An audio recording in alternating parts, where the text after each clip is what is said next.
أعوذ بالله من الشيطان الرجيم بسم الله الرحمن الرحيم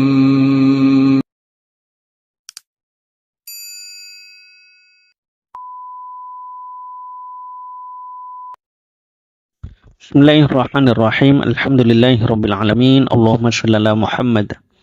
Saudara-saudaraku yang dimuliakan Allah, jika kita beribadah kepada Allah, kita sudah berusaha mendekati Allah, kita banyak taqarrub, mendekat kepada Allah melalui ibadah-ibadah kita, melalui zikir-zikir kepada Allah, melalui munajat-munajat kepada Allah.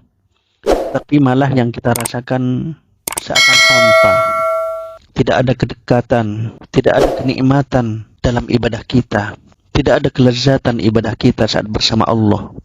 Kita sedang bersama Allah, tetapi seakan-akan tidak bersama dengan Allah. Hati kita tidak menyatu dengan yang kita baca. Lisan kita berucap Allah, tetapi hati kita entah kemana. Tidak ada keasikan dalam mendekati Allah. Maka kisah berikut ini barangkali bisa menjadi ibrah dan hikmah bagi kita, sehingga kita dapat mengetahui apa penyebab kita tidak bisa rasakan kenikmatan dan keasikan ketika kita sedang bersama Allah. Apa kisahnya? Kisah ini adalah kisah tentang seorang wali Allah yang sangat terkenal, seorang sufi, seorang ahli ibadah yang dikenal dengan kealiman dan kezuhudannya, yaitu Syekh Abu Yazid Al-Bustami. Tokoh sufi ternama abad ke-9 ini begitu luar biasa dalam ibadahnya kepada Allah. Beliau merasa sudah beribadah bertahun-tahun, berusaha mendekati Allah sebegitu lama dengan kekuatan ibadahnya, dengan kekuatan zikirnya, dengan kezuhudannya. Tetapi ia merasa gersang dalam beribadah. Ia tidak merasakan kenikmatan dan kelezatan dalam ibadah kepada Allah. Ia galau. Ia merasa janggal di hatinya. Ada apa ini pikirnya? Kenapa ada yang mengganjal dalam batinnya? Kenapa dalam beribadah saya kok tidak merasa nikmat? Tidak merasa asyik dengan Allah? Tidak merasakan lezat ketika beribadah? Ada apa sesungguhnya ini? Itu terus yang beliau pikirkan. Beliau merenung apa yang terjadi ini. Beliau ibadah sebegitu dalam, sebegitu kuat, sebegitu banyak mendekati Allah. Tapi justru beliau tidak merasakan kenikmatan saat bersama Allah.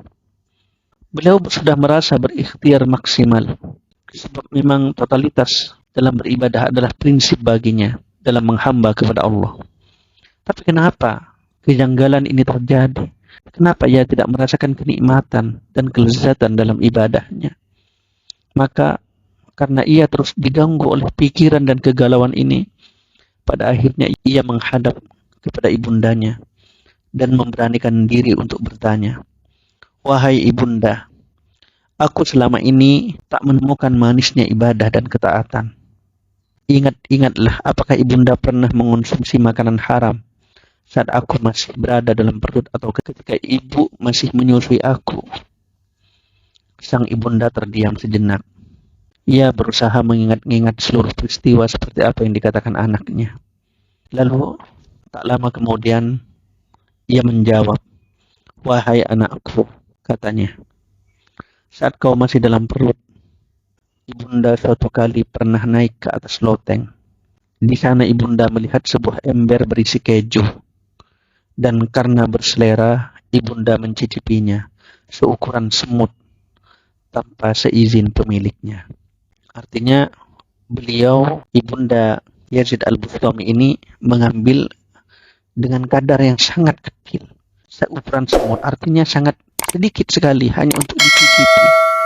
Mendengar cerita itu, Abu Yazid langsung membuat kesimpulan, pasti gara-gara ini penyebabnya, katanya. Oleh karenanya, Abu Yazid lalu memohon kepada sang ibunda untuk menemui si pemilik keju dan memberitahu masalah yang terjadi. Lalu sang ibundanya pun menuruti permintaan Abu Yazid.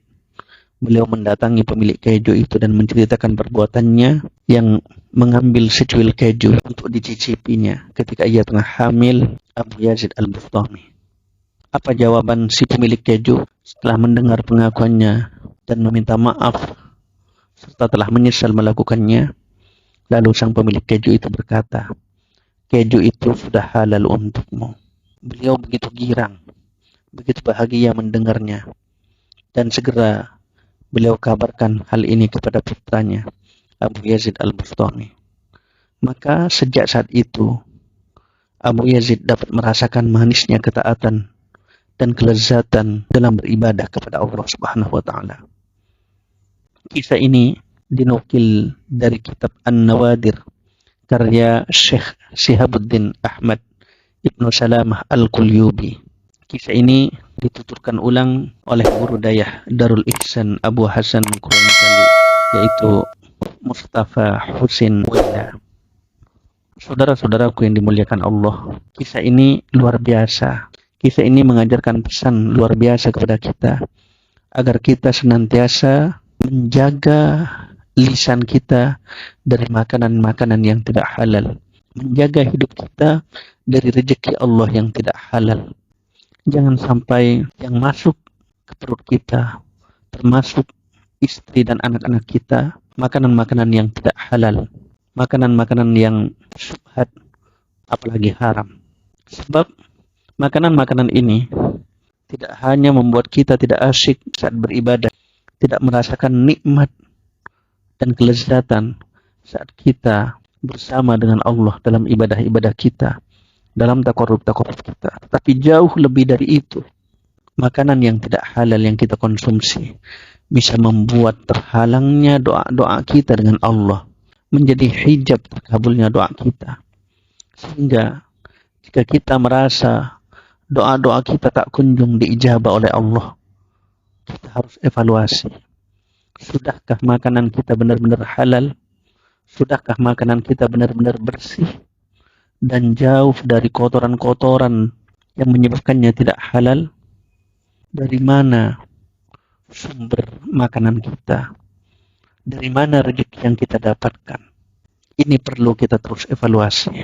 Kita harus selalu dan senantiasa berdoa kepada Allah agar Allah memberikan kita dan semua keluarga kita rezeki yang halal, makanan yang halal dan thayyiban, yang jauh dari syubhat, apalagi keharaman. Semoga kita semua dijauhkan oleh Allah dari makanan-makanan yang syubhat dan makanan-makanan yang haram. Dan semoga kita oleh Allah dikaruniai rezeki yang halal sebagai bekal ibadah kepada Allah Subhanahu wa taala. Amin, amin, amin, Allahumma amin. Barangkali ini yang bisa menjadi kisah hikmah kita. Semoga kita bisa mengambil ibrah dari kisah penuh hikmah ini. Ihdinas siratal mustaqim, wallahu a'lam bishawab. Assalamualaikum warahmatullahi wabarakatuh. Usma.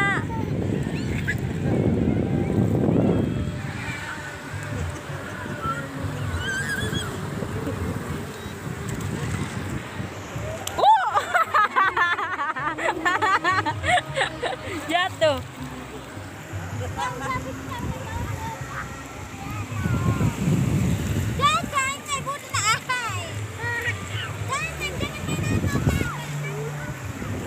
Thanks for watching. Dukung terus channel ini dengan menekan tombol subscribe, like, and share. Bagi Anda yang mendukung, kami doakan semoga Anda senantiasa mendapatkan nikmat dari Allah Subhanahu wa taala di dunia dan akhirat. Amin, amin, amin ya rabbal alamin.